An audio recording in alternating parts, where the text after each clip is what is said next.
Welcome back to another session of our chemistry lesson, Chemical Equations Part 2. So, we were discussing about balanced equations and unbalanced equations.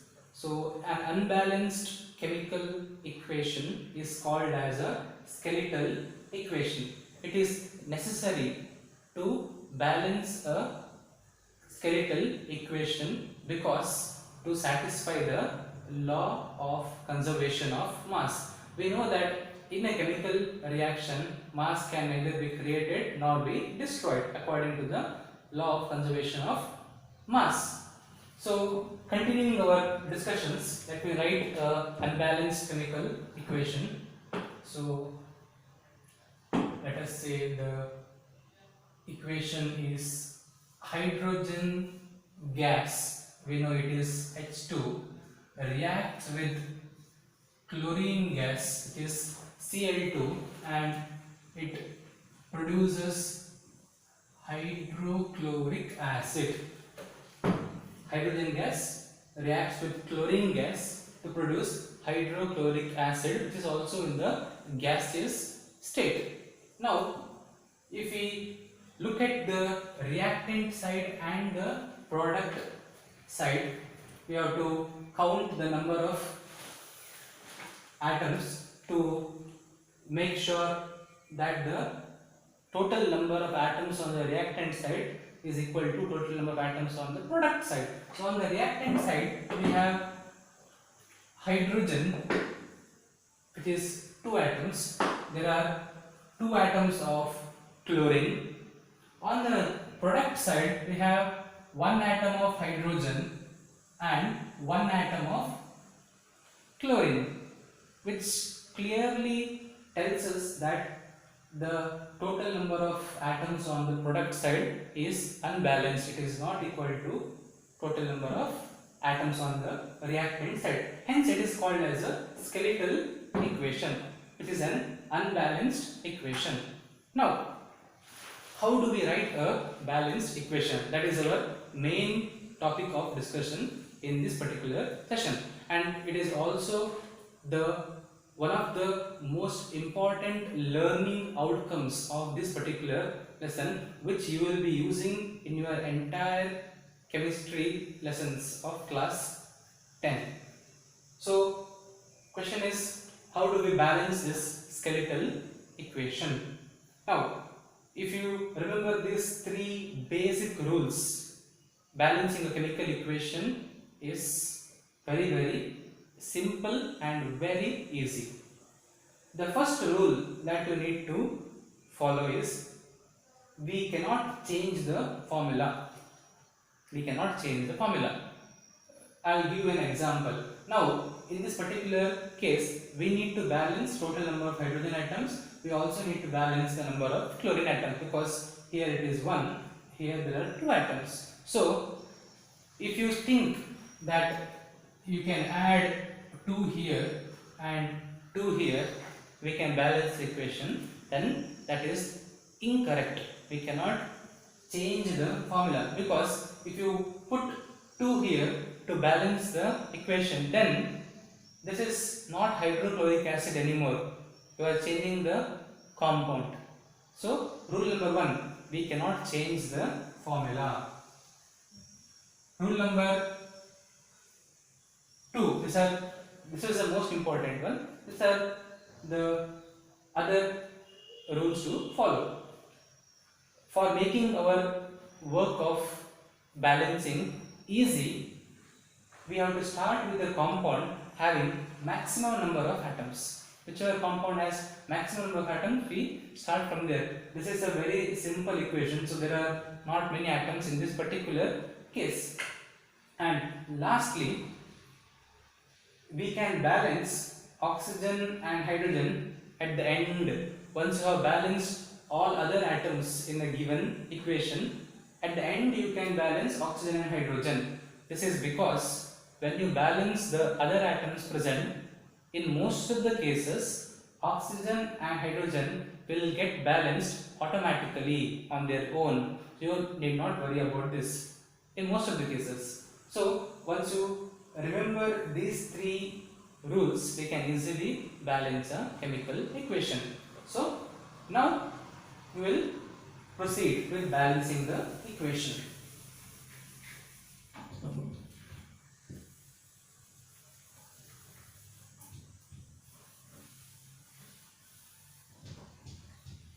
Okay, so now firstly, step number 1, in our NCERT textbook there are a lot of steps, around 7 steps are there. I'll simplify it for you. We will start with writing down the name of the elements present both on the reactant side as well as the product side. So in this case you can see one of the element is hydrogen and another element is chlorine. Next we write the reactant side here and then we write product side. Differentiate it. Okay, so as you can see on the left hand side we have the reactant hydrogen. There are two atoms, so there are two atoms of hydrogen. On the product side H, there is only one atom. Similarly, we have two atoms of chlorine and we have one atom of chlorine. So when you look at it, where do we need to balance the equation? We need to balance the equation on the right hand side, that is on the product side. So we have to make them equal to that of the reactant side. So we know that we cannot alter the formula, right? So what can we do for making it 2? We can simply multiply it by 2 on the product side. So how do we do that? How do you multiply it by 2? You just add it as a prefix to the number. Before the formula you add this number. We always start with the least possible number. Definitely we cannot multiply it with 1 because it would still be the same. So we start with the next simplest number, that is 2, right? So now if I multiply this side hydrogen with 2, once I do that, let us see what happens. Now 2 into hydrogen, there are 2 atoms. Also you see it applies to chlorine, because it is into, it applies to chlorine. Therefore hydrogen 2 atoms are present and chlorine also 2 atoms are present. So this multiplication symbol we can remove it. Now our equation is balanced. There are 2 atoms of hydrogen, and there are 2 atoms of chlorine, and we did not change the chemical formula. The chemical formula is still the same, at the same time it is balanced. So this method of balancing the chemical equation is called as trial and hit method or trial and error method. Essentially it means that you can never go wrong. Ultimately you will end up with the balanced chemical equation. Like this you have to do it atom by atom. Let us take one more equation, a little difficult one, but the method is exactly the same. So we have a balanced chemical equation.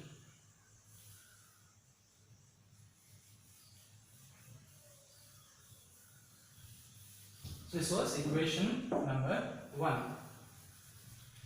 This we will keep it the same, and let us write another equation to once again understand this. So let us say iron Fe is reacting with water to, which is basically in the form of steam, iron is a solid, to give you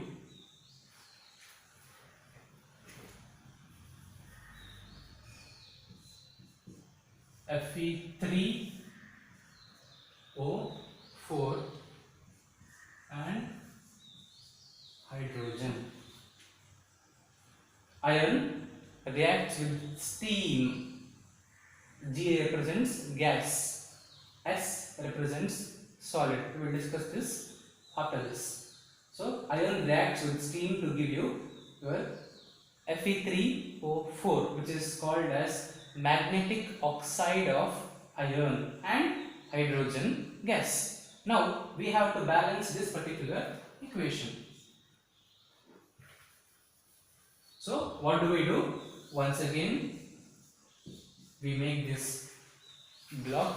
Making this table is not essential. Once you are well versed with the concept, you can balance the equation directly in here itself. Okay, this is for beginners. So now first we have to list down all the elements. So which elements do we have? We have iron. So let us say we have iron, Fe. We have hydrogen. We have oxygen. And here also we have same. Next we have to count the number of atoms on the reactant and product side. On the reactant side there is one atom of iron, Fe, only one. On the product side, Fe3. So we have 3. Hydrogen, we have 2 atoms of hydrogen, and product also we have 2 atoms of hydrogen. Then we have oxygen, 1 atom, and over here there are 4 atoms of oxygen. Clearly you can see it is an skeletal equation because here the atoms are not balanced and oxygen atoms are also not balanced. Our next step is to balance them. Remember rule number 2.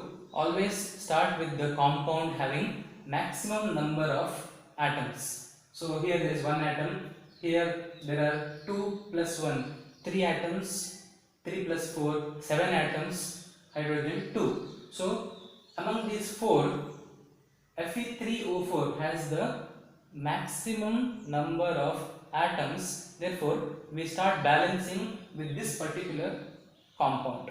Okay. So let us see how do we do that. So all we need to do is the reactant side has to be balanced with the product side. On the product side there are 3 atoms of iron, whereas on the reactant side there is only 1. So if you need to balance it, all you have to do is multiply by 3. And how do we do that? We just add 3 as a prefix. So we add 3 as a prefix. So now these two are balanced for the time being. On the reactant and on the product side there are 3 atoms of iron, and we did not change the formula, very important. Next, Fe is balanced. Now we have to balance oxygen, because as you can see on the product side there are 4 atoms of oxygen, whereas on the reactant side there is only 1 atom of oxygen.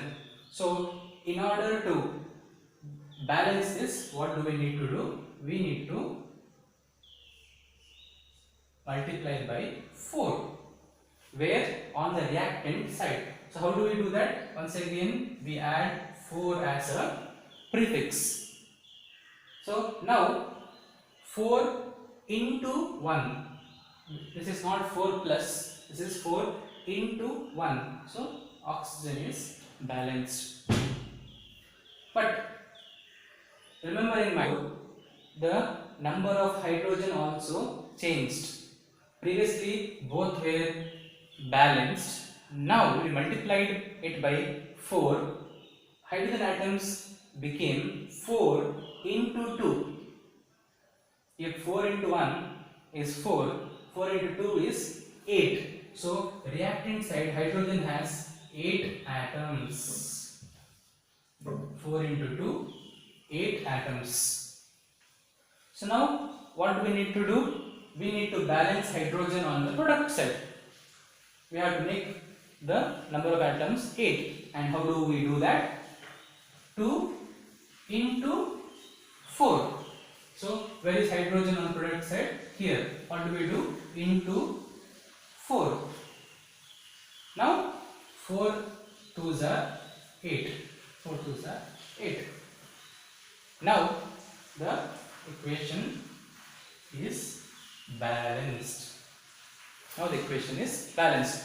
After balancing, you have to cross check once again whether everything is equal or not. Iron 3 atoms, 3 atoms. Check. Balanced. Hydrogen 8 atoms, 2 into 4, 8 atoms. Balanced. Oxygen 4 into 1, 4 atoms, and here oxygen 4 atoms. Check. Balanced. Now this equation is balanced. That is all we need to do. Always you will not get chemical equations, you will get sentences or word equations for balancing. A word equation will be given to you. You have to balance that particular equation. Let us take that example. This was example number 2. Example number 3. Let us say the word equation is lead nitrate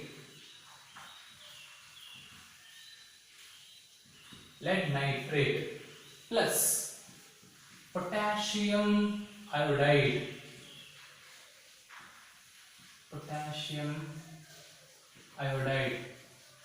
produces lead iodide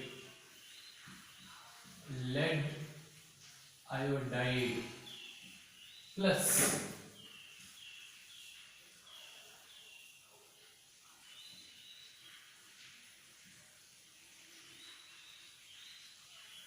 potassium nitrate. How did we get these products? That is what we will discuss in the next session. So for now, this is our equation which requires balancing. Lead nitrate plus potassium iodide produces lead iodide plus potassium nitrate. First we need to convert this into a chemical equation using our chemical symbols. So lead nitrate is PbNO3 twice. That is the chemical formula. Potassium iodide Ki, it produces lead iodide Pbi2 plus potassium nitrate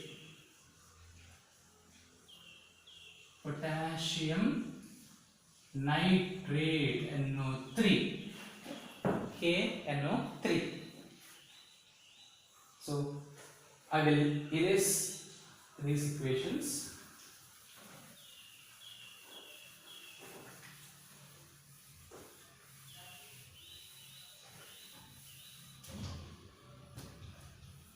Now we have converted this word equation into a chemical equation.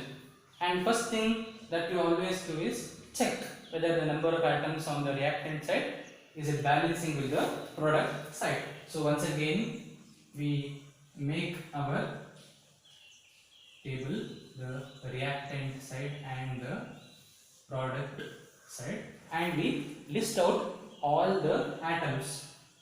So we have lead atom Pb, we have nitrogen, and we have oxygen O, we have potassium K, and we have iodine, that is I.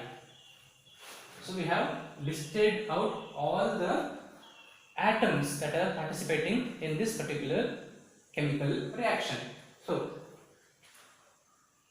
let us count the atoms. Lead, only one atom. Lead has one on the product side. Nitrogen, pay attention, there is a bracket for nitrogen. So in this case, atoms will be 1 into 2. So nitrogen, there are 2 atoms. Here nitrogen, there is only 1. Then we have oxygen, once again 3 into 2, 6. How many oxygen here? 1 into 3, 3 atoms of oxygen. Potassium, 1. Potassium, 1. Lastly, iodine, 1. Iodine, 2. This is our preparation for balancing the equation. Next, we have to identify the compound with the maximum number of atoms. So maximum number of atoms, as you can see, it has to be this, because 3 2s are 6 plus 1 into 2, 8 plus 1, 9.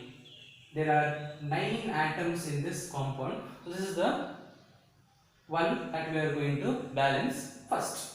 Okay, so, and also I told you if there are oxygen hydrogen, leave it for last. So we will start with this. In this particular case, lead is already balanced, as you can see. Lead is already balanced. Next, nitrogen.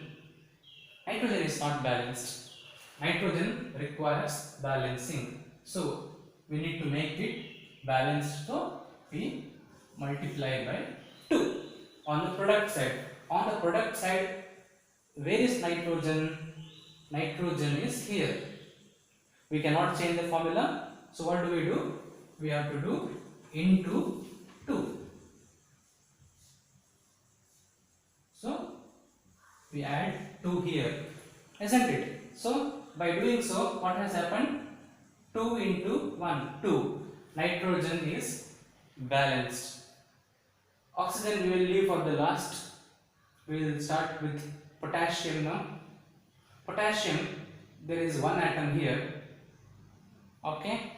After adding 2, potassium has also become 2. 2 into 1, 2. So keep that in mind. Now it has become 2. So what do we need to balance? We need to balance potassium on the reactant side by adding 2. By adding 2. So now K2 balanced. K2 balanced. After potassium, we have to look at iodine. Okay, iodine is 2 into 1, 2. When we added 2 here, iodine became 2. Iodine became 2. And on the product side, iodide I2, 2. So it's already balanced. So lead is balanced, nitrogen is balanced, potassium is balanced, iodine is balanced, and we keep oxygen for the last. So oxygen, we will see what has happened now. Oxygen, 3 into 2, 6. It was 3. When we added 2, 2 into 3, 6. It is already balanced, like I told you. So 3 into 2, 6. Automatically it got balanced. So now our equation is balanced. Well, right? So once again, cross check portion. This is our main discussion for today about how to balance a chemical equation. Rule number 1, list out all the elements, only elements. Don't write their numbers, only the elements. Identify all elements. Next, count the number of atoms on the reactant side and on the product side. Later, start balancing the compound with the maximum number of atoms. Leave oxygen and hydrogen for the last. In most of the cases, they will get balanced like it did in this particular case. So that is how you write a balanced equation. The more number of equations that you practice balancing it, it becomes very easy. You don't have to do this tabular form at all. You can directly start with balancing. After balancing everything, once again cross check whether the number of every single atom on the reactant should be equal to on the product side. Decision is how can we make a chemical equation more meaningful? How do we make it more meaningful? So we will take this particular equation itself. What information do we get? What do we understand? We know that there are two reactants like nitrate and potassium iodide, and we know that two new products are formed, lead iodide and potassium nitrate. This equation also tells us that a chemical reaction has taken place because new products are formed. Now, if you want to derive more information out of this equation, what do we need to do is we need to add state symbols. We have to add state symbols. State as in solid, liquid, gas. Is the reactant a solid? Is it in liquid form or is it a gas? And the same applies to the product side. So when we add state symbol, we can conclude more meaning from the equation. What are the state symbols? For example, if your reactant or product is a solid, we represent it using a small s within a bracket, small. If it is a liquid, then we use a small l. If it is a gas, we represent it using a symbol G. And if the reactants or products, if they are dissolved in water, most of the compounds are crystals, so if you have to make a solution, we add our crystal to water. In that case, we use a term what is called as aqueous. That is, substances are dissolved in water, which is shown as AQ. These are our commonly used state symbols. Now, in this particular case, let us apply the state symbols. Lead nitrate is a crystal, comes as a powder. This we have to make as a solution, which means that we have to dissolve in distilled water, which means it is dissolved in water. So it is an aqueous solution. Now, where do we put the state symbols? Where do we add them? We add the state symbols at the end of the formula. At the end of the formula, very small, in a small bracket, we show it as AQ, aqueous. Similarly, potassium iodide. Potassium iodide is also, it is, so we add aqueous. So it is dissolved in water. So it is not a liquid, it is aqueous. And then what do we get? We get two products. Potassium nitrate, it is dissolved in the solution, the product is dissolved. So once again we show it as aqueous. And in this particular chemical reaction, lead iodide, this particular product, it is insoluble. It does not dissolve in the solution, and because of that it comes out of the solution. It comes out of the solution, and such products which are insoluble are called as precipitates. If a product is insoluble in solution, we call it as precipitate. Precipitates are shown as state symbols P, P, P. PPT. So here we can write precipitate, PPT. Precipitate. Or they are also shown with the your downward arrow mark. Precipitates are shown with the downward arrow mark. Gases, because they come up, they are shown represented with the upward arrow mark. So either you can show it as PPT or you can also show a downward arrow mark reaction. That is how adding state symbols. Where are they added? They are added at the last, at the end, inside brackets using small letters. Whenever we use water to make a solution, then such reactants or products are represented by AQ. So this is about our writing a chemical equation with state symbols. So that is all for this particular session. How to balance a chemical equation. Thank you.